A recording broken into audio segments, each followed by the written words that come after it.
ஹரே கிருஷ்ணா. நம்ம தினமும் பகவத்கீதை ஸ்லோகம் பார்த்துட்டு வரோம்.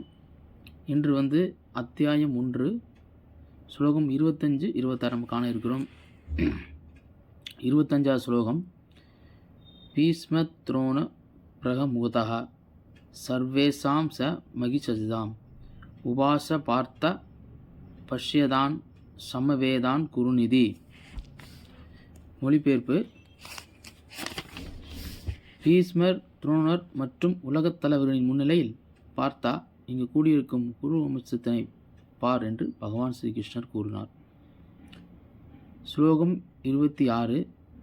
தத்ரா பஷ்யத் ஸ்திதான் பார்த்தக பிருதுன் அத பிதாமகான் ஆச்சரியான் மாதுலான் பிராத்ருன் புத்ரான் பௌத்ரான் சகிம்ஸ் ததா விஸ்வஸ்ரான் சுக்ருதசைவ சேனையோர் உபயோர் அபி. மொழிபெயர்ப்பு: போர்க்களத்தின் இரு தரப்பின் சேனை நடுவே நின்றபடி தந்தைமார்கள், பாட்டனார்கள், ஆச்சாரியர்கள், மாமன்கள், சகோதரர்கள், மகன்கள், பேரன்கள், நண்பர்கள், மாமனார்கள் மற்றும் பல நலன் விரும்பிகளும் கூடியிருப்பதை அர்ஜுனால் பார்க்க முடிந்தது.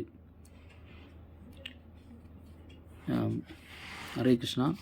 இந்த ஸ்லோகத்தில் பார்த்தீங்கன்னா, நேற்று நம்ம பார்த்தது அர்ஜுனன் என்ன பண்ணார், கிருஷ்ணர்கிட்ட சொன்னார், கிருஷ்ணா நான் 2 சேனைக்கு நடுவில் இந்த ரதத்தை நிறுத்துங்க, யார் யார் நிற்கிறாங்கன்னு பார்க்கணுன்ட்டு. பகவான் அதுக்கப்புறம் சொல்கிறார், அர்ஜுனா அது மாதிரி 2 ரதத்து நடுவில் தேரை நிறுத்தியாச்சு, இப்போ பார் அர்ஜுனா யார் யார் இருக்காங்கன்னு நீ பார்த்தான்னு சொல்கிறார். பார்த்தாங்க பேர் எப்படி வந்ததுன்னா, இந்த ஸ்லோகத்தில் அர்ஜுனன் கிருஷ்ணன் பார்த்தா அப்படின்னு கூப்பிட்றார். அதுதான் கிருஷ்ணருக்கே ஒரு பேர் உண்டு, பார்த்த சாரதி. அர்ஜுனனுக்கு தேர் ஓட்டியதுனால அவருக்கு பார்த்தாங்கன்னா, அவருக்கு தேர் ஓட்டிய சாரதினால பார்த்த சாரதி அப்படின்னு. நம்ம சென்னையில் திருவேலிக்கையில் பகவான் ஸ்ரீ கிருஷ்ணர் பார்த்த சாரதி கோயிலே இருக்குது நம்மளுக்கு. அதனால தான் அர்ஜுனன் ஓட்டியதுனால அவருக்கு பார்த்த சாதிங்க பேர் வந்தது.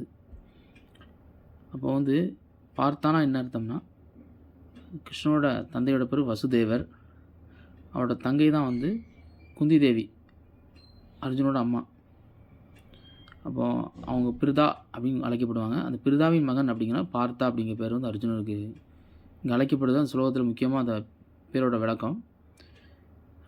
கிருஷ்ணர் பார்த்திங்கன்னா தன் அத்தை மகனுங்கிறதுக்காகவும் தன் நண்பன் என்பதற்காகவும் பகவான் இங்கே அவருக்கு தேரோட்டியாக வரார். மேலும் பக்தனாகவும் அர்ஜுனன் இருக்கிறதுனால அவருக்கு சாரதியாக இருந்து வழி நடத்துகிறார். எப்படி ஒரு ஓட்டுநர் அவர் சரியான கரெக்டாக ஓட்டினா மட்டும்தான் பின்னாடி இருக்கவங்க கரெக்டான இடத்துக்கு போய் சேர முடியும். அவர் எப்பப்போ அந்த தேரை ஓட்டும் போது கண்ட்ரோல் செய்யணும், எப்போ அதை சரியான முறையில் எல்லாம் செய்யணுங்கிறது அவர் தெரிந்த ஒரு நாள் மட்டும்தான் கரெக்டாக கொண்டு சேர வேண்டிய இடத்துக்கு கொண்டு போக முடியும். அதே மாதிரி பகவான் பார்த்திங்கன்னா நம்ம எல்லோருக்கும் அவர் தான் ரிஷிகேசவர். அதாவது நம்ம எல்லா புலன்கள் இருக்குது, நம்மளை எல்லாரையும் வழி நடத்துபவர் அவர் தான், பகவான் தான் அப்படிங்கிறது சுலோகத்து மூலமாக தெரிஞ்சுக்கலாம். நம்ம பகவான் தான் நம்ம எல்லாத்தையும் ஓட்டுநராக இருந்து இந்த வாழ்க்கையில் நம்மளுக்கு தேவையானது எல்லாமே செஞ்சு கொடுத்துட்ருக்கார். நம்மளுக்கு கிடைக்கக்கூடிய கர்மத்தோட பலன்கள், நம்ம ஒவ்வொரு தடவையும் உண்ணக்கூடிய உணவு, இந்த இயற்கையின் மூலமாக மழை, வெயில், பருவகாலம் மாறி மாறி வருது, எல்லாம் கரெக்டாக நடக்குதுன்னா அது பகவானோட கருணையினால், அவரோட வழிகாட்டுனால அவர் தான் இதெல்லாம் கரெக்டாக நம்மளுக்கு செய்து கொடுத்து கொண்டு இருக்கிறார். இந்த பிரபஞ்சம் இந்த இயற்கை என்ன பண்ணுதுன்னா பகவானோட கீழே இருந்து அது செயல்படுது. பகவான் தான் இயக்கிக்கிட்டு இருக்கார். எப்படி ஒரு மிஷின் ஓடுதுன்னா அது பின்னாடி ஒரு கரண்ட் இருக்குது ஓடுது, அதுக்கு பின்னாடி ஒரு நபர் இருக்கார், அதனால தான் அந்த மிஷின் ஓடிக்கிட்டு இருக்குது. இப்போ ரோபோவே உதாரணமாக எடுத்துக்கலாம். ரோபோ என்ன சொன்னாலும் செய்யும், ஆனால் அதை செஞ்சவர்னு ஒருத்தர் இருக்கார்ல, இயக்குனர், அவருக்கு தான் அதை பற்றி தெரியும், அதை எப்படி இயக்கணும், அது என்ன பண்ணால் எந்த மாதிரி இருக்குன்னு தெரியும். அதை மாதிரி நம்ம இயங்கிக்கிட்டு இருக்க மாதிரி தெரிஞ்சால் கூட ஒவ்வொரு செயலும், மூச்சு விடுதா இருக்கட்டும், நம்ம சாப்பிடக்கூடிய உணவு, அது எப்படி செரிமானம் ஆகுது, நம்ம ஒவ்வொரு செயலும் பகவான் பின்னாடி இருந்து நம்மளை பாதுகாத்துக்கிட்டு இருக்கார்.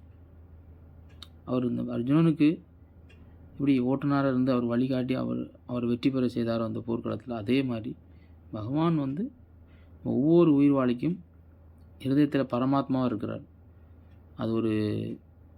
அதான் கிருஷ்ணருக்கு விபு அணுன்னு ஒரு பேர் உண்டு.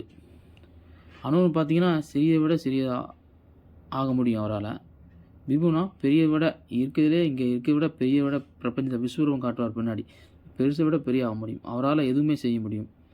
ஆனால் ஒவ்வொரு அணுக்குள்ளேயும் அவர் இருக்கார். அதனால தான் பகவானுக்கு விஷ்ணுன்னு ஒரு பேர் உண்டு. ஆனால் ஒரு சின்ன ஒரு பாக்டீரியா இருக்கட்டும், நுண்ணுயிரியாக இருக்கட்டும், அப்புறம் வந்து பெரிய பெரிய யானை, சிங்கம், இது மாதிரி எல்லா உயிர்வாழியும் மனிதர்கள் எல்லாரோடையும் உள்ளே இருந்து அவர் இயக்கிக்கிட்டு இருக்கார். அவர் இயக்குறதுனால தான் நம்ம வந்து இந்த மூச்சு விட முடியுது, உயிர் வாழ முடியுது. அவர் வந்து இயக்கத்தை குறைச்சிட்டா நமக்கு எதுவுமே செய்ய முடியாது. அது வந்து இந்த ஸ்லோகத்து மூலமாக வந்து பகவான் எப்படி அர்ஜுனருக்கு சாரதியாக இருந்து வழிகாட்டினாரோ, பகவான் தான் எல்லா உயிர்வாழிக்கும் அவர் சாரதியாக இருந்து நம்ம வாழ்க்கைக்கு தேவையானதை அமைச்சு கொடுத்து நம்மளை வந்து பகவான் ஸ்ரீ கிருஷ்ணர் தான் வந்து வாழ்க்கைக்கு தேவையானதை எல்லாம் செஞ்சு கொடுத்து வாழறதுக்கு ஒரு ஆதாரமாக இருக்கார். மூலம்னு சொல்லுவாங்க. எந்த ஒரு விஷயத்துக்கும் ஒரு ஒரு பாயசம் செய்கிறதா இருந்தால், பால் பாயசம் செய்கிறதா பால் தான் மெயினாக அது மூலமாக இருக்குது. பால் இருந்தால் தான் அந்த பால் பாயசமே செய்ய முடியும். அதே மாதிரி பகவானுக்கு ஒவ்வொரு விஷயத்துக்கும் இங்கே நடக்கக்கூடிய ஒரு புல் அசைஞ்சாலும் சரி, இல்லைன்னா ஒவ்வொரு விஷயம் நடக்குதுன்னா அதுக்கு பின்னாடி இருந்து பகவான் இயக்கிட்டு இருக்கார். அவர் இல்லைன்னா இங்கே எதுவுமே நடக்காது. எல்லாமே அசையாமல் நிற்கும். அதான் சேதனம்னு சொல்லுவாங்க. ஜடம். இந்த உலகம் வந்து பஞ்சபூதங்களாக ஜடப்பொருளாக ஆனது. நம்ம உடலும் சரி, இந்த உலகத்துக்கு அமைக்கப்பட்ட எல்லா பொருளும் பார்த்திங்கன்னா மூலப்பொருள், பஞ்சபூதங்கள். நீர், நிலம், நெருப்பு, காற்று, ஆகாயம் இதெல்லாம் ஆனது. ஆனால் அது எப்படி இயங்கிக்கிட்டு இருக்குன்னா பின்னாடி ஒரு உயிர்வாழி இருக்கிறார். அதுக்கு பின்னாடி பரமாத்மா இருக்கார். அந்த பரமாத்மா மூலம் தான் இந்த உலகமே வந்து இயங்கிட்டு இருக்கு. அப்படிங்கிறது நம்ம எல்லா செயலும் நடக்குது. நம்ம மூச்சு விடுறோம், உயிர் வாழ்கிறோம்னா அது பகவான் தான் காரணம். அவருக்கு நம்ம நன்றி உணர்வு நடக்க வேண்டும் அப்படிங்கிறது சொல்வதை காட்டுது. அதனால் ரதத்தை வந்து பகவான் நிறுத்திட்டு பார்க்க சொல்கிறார் யார் யார் இருக்கான்னு. கிருஷ்ணா வந்து அர்ஜுனன் வந்து போர் புரியாமல் இருக்கக்கூடாது அப்படிங்கிறக்காண்டி பார்த்தா அப்படின்னு அன்போடு வந்து அவர் அழைக்கிறார். திரும்ப அடுத்த ஸ்லோகத்தில் பார்த்தீங்கன்னா அர்ஜுனன் பார்க்குறார் பீஷ்மர், சோமதத்தர் போன்ற பாட்டனாரையும், அப்புறம் வந்து சல்லியன், சகுனி போன்ற மாமனார்களையும், துரியோன் போன்ற தன்னோட சகோதரர்களையும், இன்னும் மற்றும் பல நண்பர்களையும் வந்து பார்த்துட்டு அவர் ஒரு சோகத்தோடு இருக்க மாதிரி இந்த ஸ்லோகத்தில் கூறப்பட்டுள்ளது. அவர் அர்ஜுனன் பார்த்திங்கன்னா இலகிய மனம் பிடித்தவர். ஏன்னா பகவானோட பக்தராகவும் நண்பராகவும் நீதிக்கு வந்து தர்மத்துக்கு கட்டுப்பட்டவர் அப்படிங்கிறதுனால அவர் இவங்க கூட போர் புரியணுமா அப்படின்னு யோசிக்கிற மாதிரி இருக்குது. ஆனால் பகவான் வந்து என்ன சொல்கிறார், போர் புரியணும் அப்படிங்கிறதுக்காக அவரை வந்து பார்த்தான அன்போடு அழைக்கத்தாக்கில் இந்த பொருள் வந்து புறப்பாத கூறுகிறார். அவர் புண்ணையோட பகவான் வந்து கூறுகிறார், பார்த்தா நீ வந்து யார் யார் நிற்கிறாங்க அப்படின்னு நீ எதிர்த்தப்ப நீ பார்க்கணும் அப்படின்னு பகவான் அன்போடு சொல்கிறார். அவர் சொல்லக்கூடிய வார்த்தை வந்து எப்படி இருக்குன்னா, நீ அந்த போரை விட்டு பின் வாங்கக்கூடாது, நீ மனச்சஞ்சலம் அடையக்கூடாது அப்படிங்கிற மாதிரி பகவான் அந்த நோக்கத்தோடு கூறுத மாதிரி பொருள் அமைக்கப்பட்டுள்ளது. தேவதிர் ஆசா பக்திவேந்த சுவாமி பிரபாதா அப்படி அவ்வாறு எழுதியுள்ளார். அதாவது அர்ஜுனனை மட்டும் இல்லை, நம்ம எல்லோருக்கும் சாரதியாக இருந்து பகவான் நடத்தினால் மட்டும்தான் நம்ம இந்த நம்மளால் ஜீவிக்கவே முடியும், மூச்சே விட முடியும் அப்படிங்கிறது சொல்வது மூலமாக தெரிஞ்சுக்கலாம். ஆனால் பகவானுக்கு நம்ம எப்போதுமே நன்றி உணர்வோடு நடந்து கொள்ள வேண்டும். நம்ம யாருக்கு நம்ம ஒரு சின்ன உதவி பண்ணாலும் நம்ம நன்றி சொல்கிறோம்.